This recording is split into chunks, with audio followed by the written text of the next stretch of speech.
Yeah, and then when we was here, we'd be so hungry all the time, so we'd have to, the boys anyway, had a lot more free time to roam around, so we have to go to the dump just at the back of here. Charlene Bomberry is a member of the Survivor Secretariat and one of over 15,000 students that were forced to come here at the old Mohawk Institute, also known as the Mush Hole. She says new documents reveal more deaths than what was listed by the National Center for Truth and Reconciliation. They said that only 47, but it's been 97, and like no history is still working on this stuff, right? It's still working. It's still a work in progress, and because if you look at it, 38 communities came here. People, like students from there, came here to this place. Alice Glaze is a researcher with no history. The research firm that has been collaborating with the Secretariat for the past 9 months. So, for instance, some of the 97 children that we have identified so far, we don't know their names. They might just be mentioned in a record in passing. And so we're continuing to work to try to identify specific names of children who passed away and the impacted communities. And we also are looking at a wide variety of records to try to get more information on where those children were buried.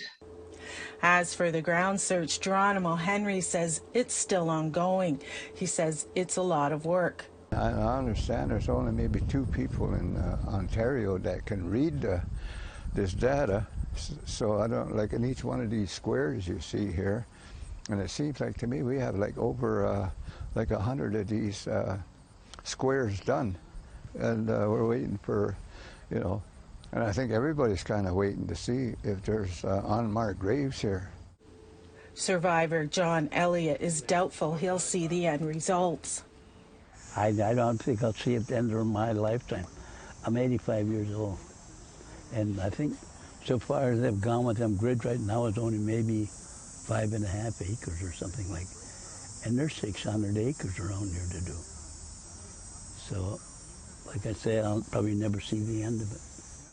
Diane Hill remains hopeful. She says what they need is to have all the records released. She also has concerns over local development and the protection of the site. The buffer zone possibly contains burial sites. In the Provincial Cemeteries Act, provincially, federally, whatever their level is, their regulations identify cemeteries as protected if it's an identified burial site. So even if it's ancestral.